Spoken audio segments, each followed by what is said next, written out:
Talofa lava, this is Pacific Waves from RNZ Pacific. I'm Susana Suisuiki. Coming up, It has descended on the side streets. We cannot fit outside the beehive. Hikoi mo Te Tiriti finally reaches New Zealand's parliament. Also, There's been a lot of conversation in the first week, but nothing has been done yet. there's frustration brewing at COP29 and later grave concerns over Australia's palm scheme. More than 42,000 people gathered at Parliament grounds in Wellington, New Zealand on Tuesday to oppose the Treaty Principles Bill championed by the ACT Party. Hikoi mo Te Tiriti, which will go down as one of New Zealand's largest protests in history, reached its final destination after a 9-day trek. Among those that were marching were several Pasifika community members, and joining me to talk about the Hikoi is Pacific Climate Warriors activist Ulu Awhaese. Talofa lava Ulu, talk us through the Hikoi. What was it like being there? It was amazing. I think it was great to see so many different groups of people, people of faith, people from the Pacific, also, Tangata Tiriti as well. There were just so many age groups too. So it was an amazing experience. It was a great atmosphere, if I'm to be honest. You know, besides seeing the diverse members of communities gathering together at the Hikoi, what were some of the other standout moments for you during the gathering at Parliament? Yeah, I think it was how really packed it was. For transparency, we actually only got to the intersection of Lambton Quay and because it was so full. I couldn't give you a figure, but it was that packed that we couldn't really get up to Parliament. And Ulu, tell me, why did you join the Hikoi? Do you have any personal connections to the movement? I think as a climate activist, I think what's central to our activism is Indigenous rights. And I think it's important that, as tangata moana, and with our shared whakapapa and history with Māori, that we are committed to upholding Te Tiriti o Waitangi. And I think that this bill tramples on Indigenous rights. So I think if anything, it's our moral duty as Pacific people to really back our Māori whananga. So that's why it was this Hikoi really resonated with me. With me deeply, and how it's so important in our kaupapa and our work as climate activists. So if this bill was to pass, hypothetically speaking, how will it directly affect our Pasifika community? That's a really good question. I do think it does have a trickle effect. I understand that it isn't going to progress, but I think that Hikoi was like an insurance policy in that it sends a message to the government that, to trample or to basically change something without Māori consultation, I think, I think it's important for us Pasifika people to understand that there can be severe implications from this if it ever did go past, or if it ever did progress. Mm-hmm. But I do like to think that there is so much power in our people that we've shown that we can mobilize and send a message that this is not okay. But what's your response towards Pasifika people who are for the bill? Personally, for me, I think, I myself disagree with the bill. I think because for me it does require a lot of research, a lot of understanding of our history. But also, I think it's important to understand the context and to really see through the narratives that those who are wanting this legislation to go through needs to be analysed. Yep. Like, for example, I agree with what Christopher Finlayson said around, that the treaty is not an agreement between races. It's an agreement between an entity, the Crown, and Māori, and I think people need to understand that. And those that support are entitled to it, but I think they need to understand whose land they're on, and that I don't think we could be here without Te Tiriti. Well, I'm just going to change subject slightly, but the third reading for the New Zealand Citizenship Bill for some Samoans is taking place tomorrow.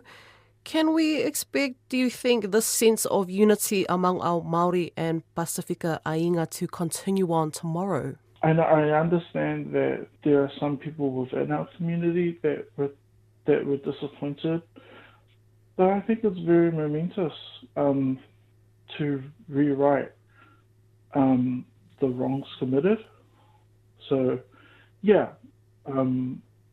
I have seen Māori people within the movement support this righting of a wrong. So I definitely can see it tomorrow. Over in the Cook Islands, locals are rallying in support of tangata whenua in Wellington, protesting against the Treaty Principles Bill. A Hikoi mo Te Tiriti was held in Rarotonga, coinciding with the movement in New Zealand. Tiana Haxton spoke with the organisers.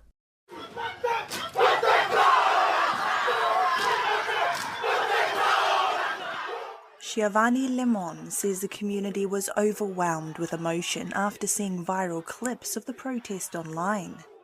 She says a rally to support their Māori whānau was the right thing to do. It was in the best interest of us to stand in solidarity with tangata whenua in Aotearoa, our whānau in Aotearoa.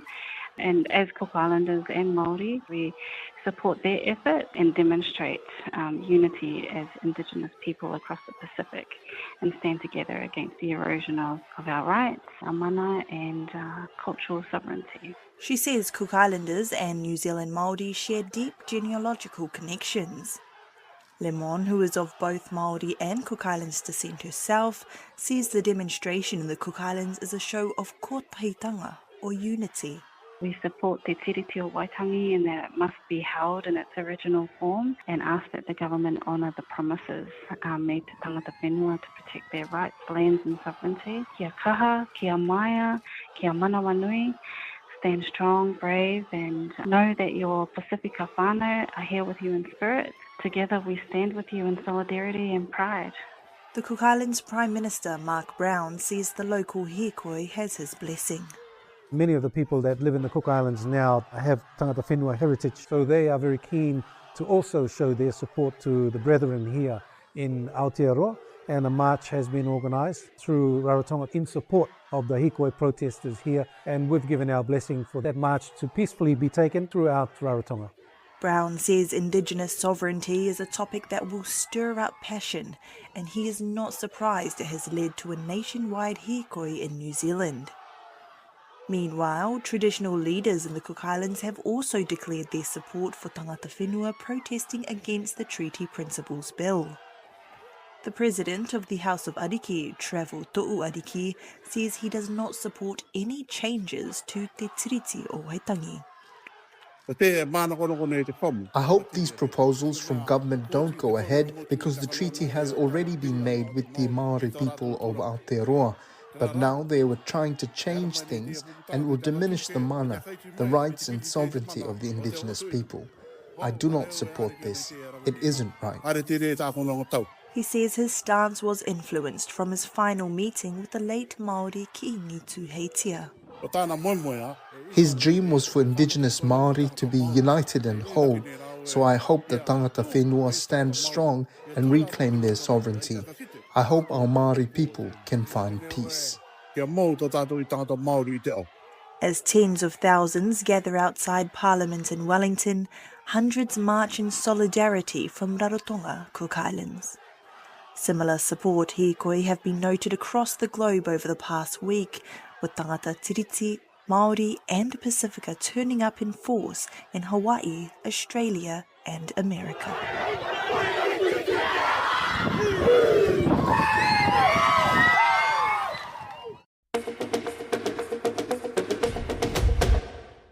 Pacific climate leaders are frustrated by the sluggish progress being made during the UN climate meeting in Azerbaijan. One Pacific negotiator says there's been lots of talk but little action. Some are even doubtful a new climate finance goal will be agreed on. Caleb Fotheringham has more. Time is ticking in Baku for COP29, the UN climate meeting which is into its last week of negotiations. United Nations Climate Change Executive Secretary Simon Steele nudged parties to get a move on. Dear colleagues, I urge you, wrap up less contentious issues as early as possible this week, so there is enough time for the major political decisions. Pacific negotiators are also wanting decisions made. The big goal of this COP is to increase the $100 billion annual climate financing target, which was originally set in 2009 for developed nations to help developing countries reduce emissions and adapt to climate impacts. Chair of the Pacific Small Island Developing States, Sanlam Williams, says there was a lot of talk in the first week, but now they are hoping for action. Leaders are raising a lot of concern on the slow process. The negotiations are focusing mostly on the new finance targets to help countries. There's been a lot of conversation in the first week, but nothing has been done yet. However, he says the Pacific has red line items which they will not budge on. The emphasis here is we need to keep the 1.5 to stay alive because our survival cannot be negotiated. So our technical experts are weighing textual proposals against our positions and ensure that we at least gain something out of this COP. Senior Policy Advisor at the Pacific Island Climate Action Network, Sindra Sharma, says many agenda items have been pushed back for next year. We're not in a very good place. Across all the agenda items, it has stalled across the majority of them and gone into something we call Rule 16, which means we couldn't reach consensus and therefore it goes to the next session of the COP. Ms. Sharma says private investment may not be interested in providing the money, which is too risky for the Pacific. At the start of the conference, Azerbaijan's president called oil and gas a gift of God. The year prior, it was held in the United Arab Emirates. Fiji's climate chief Savindra Michael says despite big oil nations hosting the event, if the Pacific wasn't there, the negotiations would still continue. We don't see any ethical or moral reason of not attending COPs physically, irrespective of whether it is in a fossil fuel-driven country. We have to be in these rooms because we don't want our voices to be minimized in any way or in any form. In Baku, leaders have 4 more days to ensure COP29 lives up to its billing as the finance COP. There are grave concerns for the Pacific Australia Labour Mobility, or PALM scheme, with numbers down dramatically and thousands claiming asylum. Under PALM, workers are brought in from Pacific Island nations and East Timor for short-term seasonal work in agriculture and horticulture for terms of up to 9 months, and longer-term positions of up to 4 years. The Australian Development Policy Centre at the Australian National University has been involved in advising on the schemes and assessing their merit. Its director, Professor Stephen Howes, spoke with Don Wiseman, who began by asking if Palm was in trouble. It is in trouble. I think on the workers' side, the number of workers actually being employed under the scheme is declining or has declined over the last year. And that's especially the case in agriculture, where we see a decline in the seasonal work program that's part of PALM. It's a large decline of actually 24% from July 23 to July 24. Is that due to the return of backpackers? Yeah, I think there are a number of factors, but definitely return of the backpackers is one big one. Nearly all the backpackers left during the pandemic, so there had to be a lot of reliance on palm workers. The backpackers have come back in record numbers. There's still an incentive for them to work on farms because by doing that, they can get a second and then a third year visa. And also the whole backpacker program is a much less, or in fact, unregulated scheme, whereas the palm scheme is highly regulated. Is it too highly regulated? Well, that's the big debate.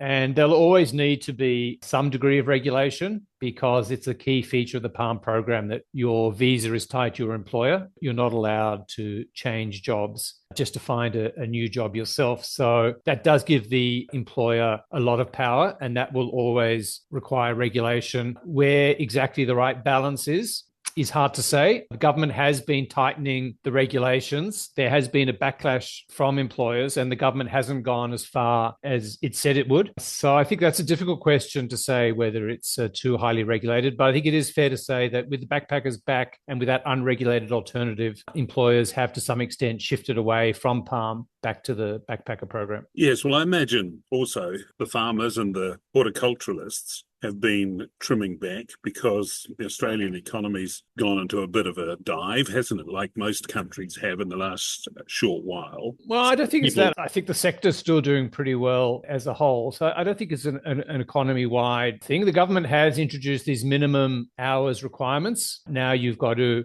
ensure that your palm workers get 120 hours over 4 weeks, so average of 30 hours, or 30 hours averaged over 4 weeks. That does incentivize employers to be more conservative in how they deploy palm workers. So I think that in particular has led to a reduction in demand. But the other problem with the scheme that I point to is that a lot of workers are leaving the program, and that is a problem in itself, obviously, but it also discourages employers because it creates a big headache for employers, and it undermines the reputation of the PALM program as a program that delivers you reliable workers. Because if your workers are, in fact, if there's risk they're going to leave, then they're not as reliable.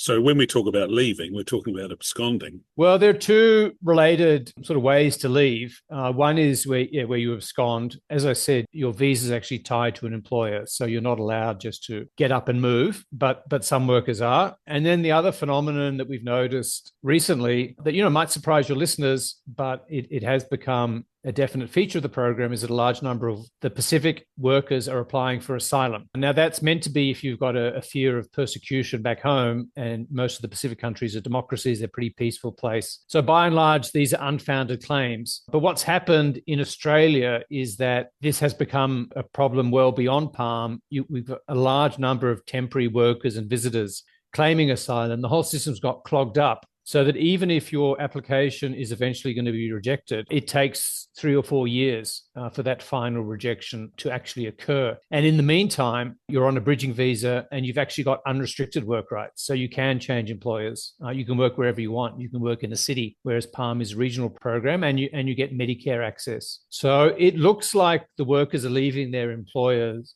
because they're being badly treated. But in fact, it can be in the interests, or at least seem to be in the interests of the individual worker to actually make this claim for asylum. How many people would fall into this category? It is a large number, and actually the Department of Home Affairs has just released data on it. So it's a problem that started off just before COVID and accelerated during COVID. So in 2020-21, on average, there were 53 asylum applicants per month from PALM workers. But by 23-24, that 53 had increased to 244 a month, which is almost 3,000 a year. So bearing in mind there are about 30,000 palm workers in the country at any point of time, it's a very significant ratio. There has been work done on assessing whether or not people are happy in these jobs, and some information has come out saying that there are unacceptable levels of worker exploitation, but generally people are finding that the workers are very satisfied with the situations they find themselves in. So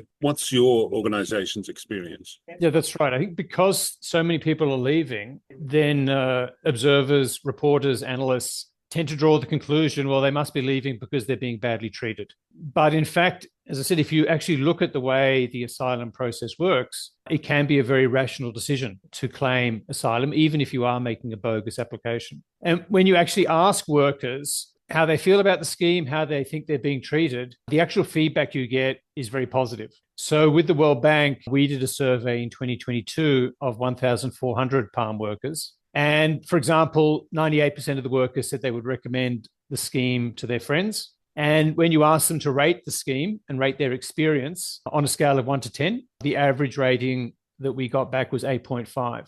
So that's not to say, in a large program, of course, some workers are being badly treated, but I don't think exploitation is widespread. It is a very tightly regulated scheme. You've got to be approved to enter the scheme, and then your license can be withdrawn at any time. You're very closely monitored. So I don't think exploitation is widespread, but this problem of absconding and claiming asylum is definitely giving the scheme a very bad name. It's undermining its social license, and it's something the government really needs to address.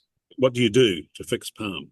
Well, with this problem of claiming asylum, the solution is actually very simple, which is just you've got to reduce that processing time, because the great majority of these applications for asylum are in the end rejected. If the applicants know that it's going to be rejected in a matter of months rather than a matter of years, then it just reduces that incentive to apply. And to its credit, the government has started to put increased resources into the review process. And it's also actually prioritised palm worker applications. So those applications are being processed particularly quickly. So I think the government's going in the right direction. It's just a lot more resources are needed, because when we look at the total applying for asylum, whether it's Australia-wide or just within palm, we don't see a huge reduction yet. And when we look at the processing times, especially at the review stage, they're still pretty long. So I'd say the government's on the right track, but it needs to put in even more resources, significantly more resources, to bring down that processing time. And, it sounds expensive, but it should just be a temporary impost, because, once workers are discouraged, then number of applications will go down. You won't need that high level of resources. So we should treat this as a temporary problem requiring urgent action, but it really does need addressing, because it is destroying the reputation of the scheme, both among employers, but also more broadly in the general public. That's Pacific Waves for today. For all episodes, head over to rnz.co.nz/Pacific. We're also on Spotify, Apple and iHeartRadio. From myself and the RNZ Pacific team, tō whā sui fua.